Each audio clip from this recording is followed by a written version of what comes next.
I don't know how I let it get to me. This unfamiliar feeling of nauseating, distasteful, insatiable greed for the fear of the species. It only takes a glance and she's picture perfect. And no matter what her stance, she is totally worth it. Did everything in my power to reverse it, but it was too heavy. Darker than the dark in my African coffee brown skin, it is within me, my darling sin. Over exaggerate the places and curves I want to touch. I closely watch her lips, follow the peaks and valleys of her hips.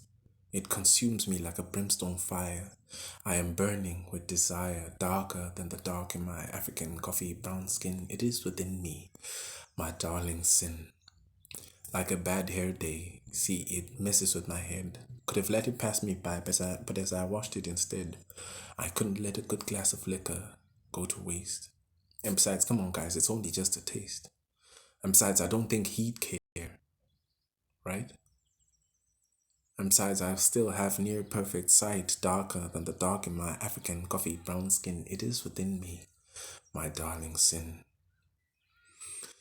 For as far back as I can remember, I was daddy's little princess. His love for me was priceless. I could never take that away from him. Until he happened. This monster of a man, this fiend, this thing, he touched me there when I didn't want him to. He kissed me, he smelt my hair, didn't know that his love would come to making it. With me, how could this be? He was supposed to be Daddy Bear. You'd think someone like that would care. But he didn't. He wanted me. And so I kicked him and I screamed, Daddy, please. But he just gave me a smack across my face. And that's when the me inside me turned pitch black. I felt alone like a drop of ink in an ocean. And everything I tried, every little angle left me face to face with someone I didn't love, with someone I hated, with me. I tried to find the love, I tried to find daddy's love in the arms of strange men, but each time that image came back to me again and again and again and again until I lost track. I knew right then I'd never get daddy's love back, and so I just count the money they gave me and lie on my back.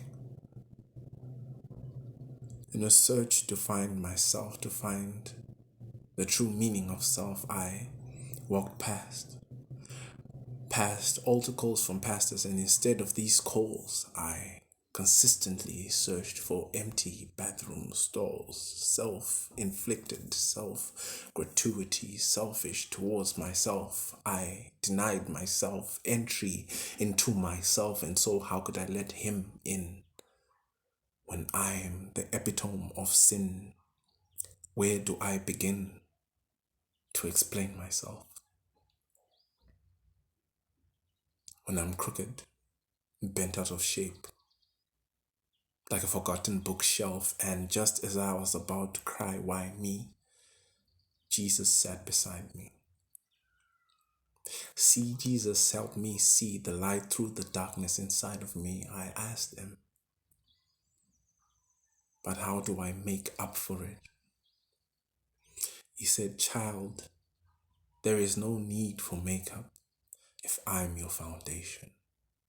So I knew right there and then that there was no need for concealer, because I had found the revealer who wouldn't leave me bare, but cloak me in his warm embrace. Oh, amazing grace, how sweet the sound. I knew right then that I had found my Redeemer, no longer darker than the dark in my African coffee brown skin, because he redeemed me from my darling sin.